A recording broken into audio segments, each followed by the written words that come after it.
Quem nunca passou por um desafio de liderar a equipe, joga a primeira pedra. Porque todas as empresas, organizações, independentes do número de pessoas aos quais, né, estão inseridas ali, passam por esses desafios de lidar com equipe, de lidar com motivações, de lidar com liderança, de lidar com desafios, de lidar, né, no dia a dia do cotidiano, inclusive de manter, né, toda essa equipe engajada. Então esse tema é um tema muito comum e que hoje, né, nós estamos vivendo um momento, talvez seja o único momento que tem tantas gerações vivendo ao mesmo tempo, né, com as suas mais diversas criações, culturas, formatos, idades, né, o que gera, principalmente para as empresas mais longevas, um desafio muito grande para conseguir equalizar tudo isso, se transformar nesse mesmo tempo, né, e conseguir juntar tantas gerações e experiências dentro do ambiente que vai buscar um objetivo comum. Continue conosco que nós vamos falar muito sobre isso.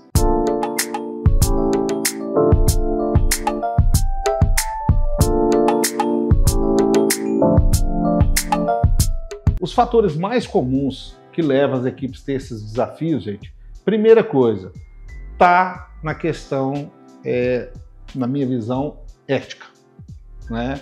Tá na questão do amadurecimento do ser humano, porque as pessoas querem separar esse lado pessoal do profissional. E eu acho que você tem que conciliar, né? Eu acho que você tem que saber qual ambiente você está e para o quê. Mas você é um ser humano, né, único.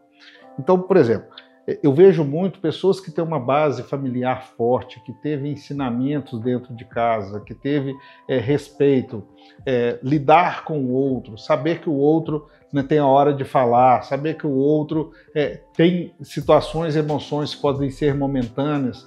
Tudo isso, né, aprender a lidar com o não, aprender a lidar com situações diversas, aprender que nem só seu ponto de vista prevalece, que a maioria disso você vai aprender, né, entre a sua fase de infância, ali juvenil, pré-adulta, quando isso não tem uma base familiar forte, geralmente traz consequências para lidar isso depois de uma certa fase adulta dentro de ambientes profissionais.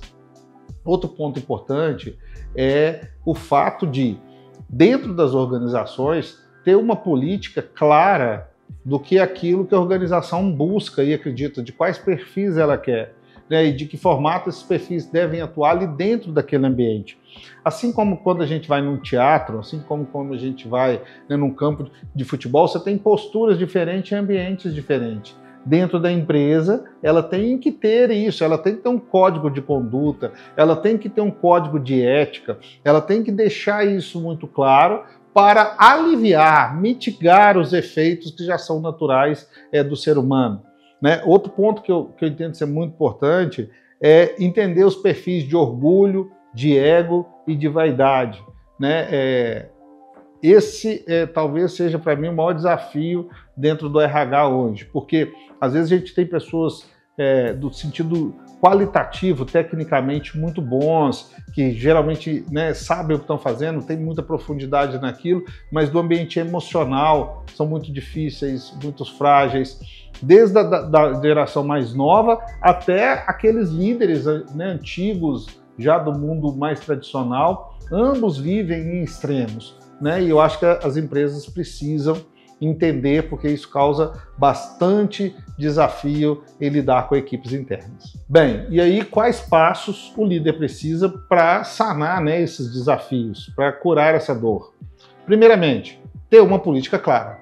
Né? Eu acho que ter a política clara da empresa, do ambiente, código de conduta, código de ética, deixando isso tudo muito transparente. Segundo, comunicar isso bem, porque não adianta ter e não comunicar. Terceiro, ter um compliance para saber se todo mundo está dentro daquilo que foi pregado, cumprindo, entendendo.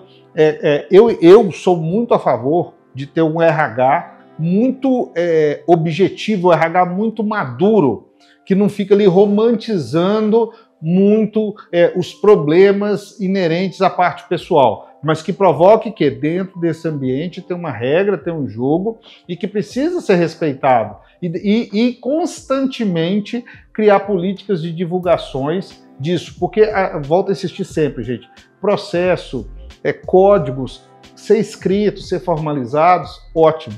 Mas se eles não for constantemente dado manutenção, vai se perder. Né? Tudo que não dá manutenção ao longo de um determinado tempo vai acabar estragando, vai acabar dando defeito. E assim não é diferente dos controles internos da empresa. Então acho que essa transparência, esse deixar claro daquilo que se objetiva ali dentro, eu acho que é um ponto fundamental. Abrir canais, porque as pessoas falam assim, não, tem as ferramentas? Tem. E eu acho que as lideranças precisam de entender quais ferramentas em quais momentos. Vamos falar, por exemplo, de uma delas que é o one-on-one, né? Você sentar ali, olhar no olho e falar sobre as dores de uma parte e de outra ali, empresa, funcionário, líder, liderado e tal. Bom, vamos lá. Se eu sou estratégico da empresa e tenho 5 funcionários, é uma boa ferramenta. 10, pode ser. 500, vai começar a complicar. Então eu tenho que ter um projeto sucessório de transitar com essa ferramenta e tem que ter um limite de budget, inclusive, para dentro do RH, para saber até em qual quantitativo isso vai ser usado ou para qual hierarquia isso vai funcionar, se sim ou não. Né? Porque, às vezes, as pessoas querem pegar uma ferramenta e ampliar ela sem entender se é o momento, o estágio ou o tamanho da empresa vai propiciar.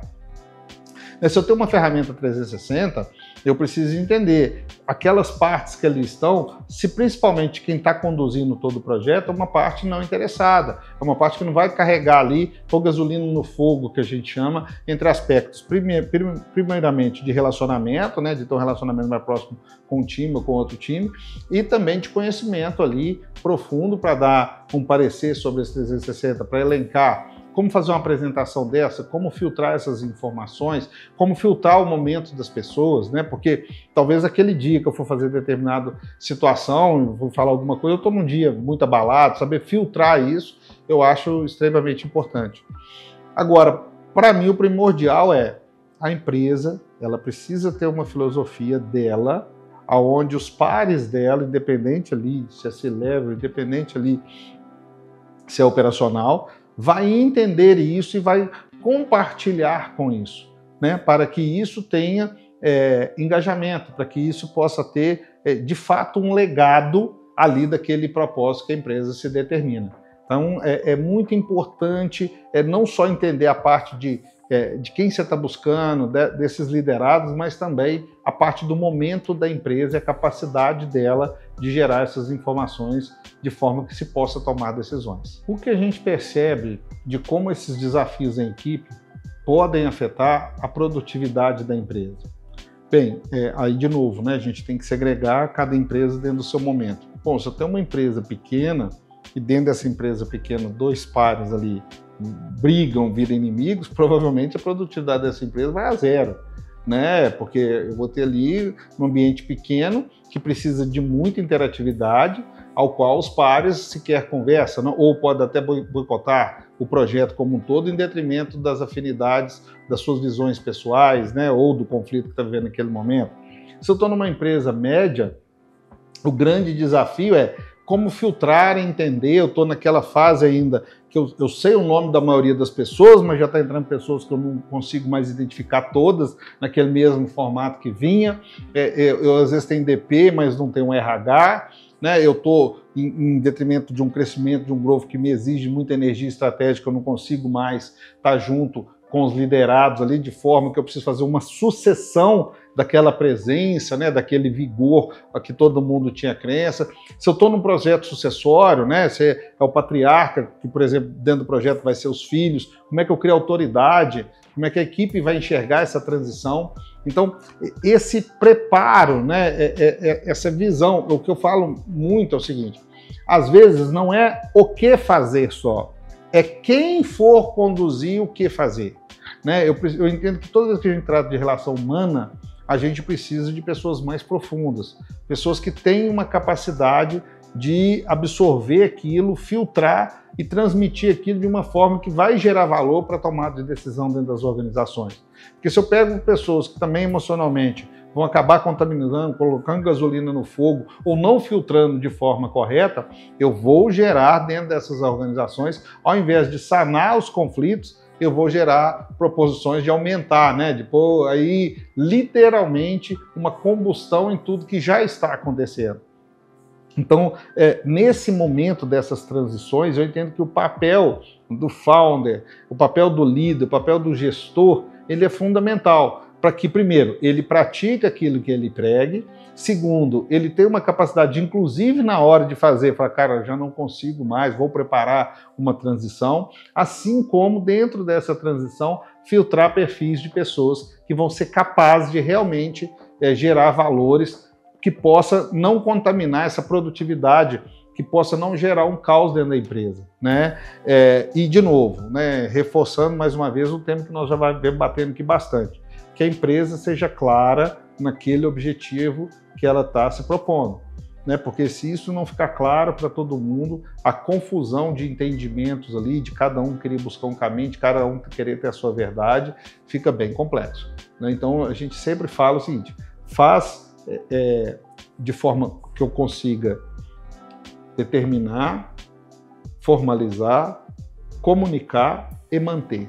Eu acho que essa esteira é fundamental para que a produtividade da empresa, para que não haja boicotes entre setores, para que o fim daquela empresa, o objetivo que ela tem junto ao mercado seja alcançado. Bem, todas as vezes que a gente trata essa questão de liderança, conflito, né, entre a equipe e tal, a gente não pode esquecer que o próprio board da empresa é uma equipe, né? É um time. Então você imagina o seguinte, são founders que estão montando uma startup. Eles não têm liderança ali, são eles que estão assim, como é que tratar isso, né? Esses conflitos que estão quando o aspecto é na liderança, está no board alto. E quando são sócios, né? Que dentro dessa sociedade cada um tem uma premissa de vida, idades diferentes, momentos de vidas diferentes e tem os seus conflitos. É importante também a gente trazer isso em voga, trazer isso em pauta, porque geralmente isso afeta mais o negócio do que quando eu estou no campo lá da operação dos liderados. Bom, uma coisa que a gente aprendeu ao longo do tempo, que a maioria dos conflitos entre board, né, eles não estão muitas vezes nos aspectos dos objetivos técnicos ou do premissa de um planejamento estratégico. Eles estão muito naquela situação assim, eu trabalho mais que você, eu venho no sábado, você não vem, eu fico até mais tarde, eu tiro férias, você não tinha. Então o óbvio não pode ter pulado. E a melhor ferramenta para isso, nesse caso, são as ferramentas de governança, né? Eu buscar através da governança, a gente vai falar assim, pô, Assis, mas como que uma empresa pequena, como que uma empresa, uma startup vai buscar uma governança? Tem muita gente de mercado hoje que tem esse tipo de produto através, por exemplo, de uma participação, de um equity pequeno ali de uma startup, ou de pessoas que já têm uma sensibilidade, que quer, através de projetos sociais, ajudar as empresas, né? Então, ou até mesmo através de relacionamentos, né, próximos, de pessoas que tenham profundidade, que possa ser um conciliador ali desses trâmites, né? Eu gosto muito o seguinte, de medir o que é melhor pelo CNPJ. Acho que todas as decisões entre, né, lideranças que têm conflito, que têm seus desafios ali do dia a dia, precisa ser definida em prol do que é melhor para o CNPJ. Acho que essa pergunta é fundamental para estar na mesa. E a gente tem que perceber o seguinte, imagina o seguinte, eu tenho uma pessoa que é solteira, eu tenho uma pessoa que está nascendo o primeiro filho, eu tenho uma pessoa que já tem um filho adulto. São momentos de vida diferentes, né? E como equalizar isso ali dentro, né? Então, assim, ter mesmo lá em cima no board, aí vem o planejamento estratégico, vem a parte do budget, né, do orçamento, vem a parte do acordo de acionistas ou de cotistas, vem a estruturação de uma governança, uma própria consultoria especializada e até mesmo, uma coisa que eu sempre indico muito nas empresas que a gente trabalha, um acompanhamento através de profissionais voltados aí para a área, né, da psicologia, que possam, inclusive, harmonizar o aspecto pessoal de cada um, porque às vezes ali é o reflexo daquele momento dos desafios da vida pessoal que está acontecendo.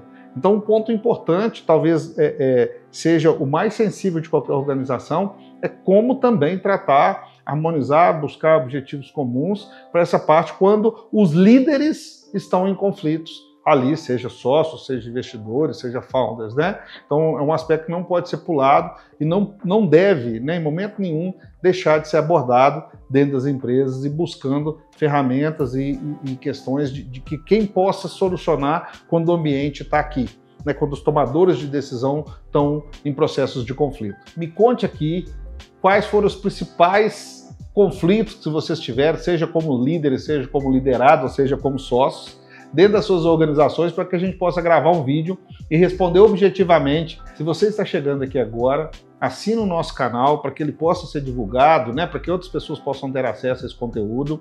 Ative o sininho, nos siga nas demais redes sociais e nos vemos em breve.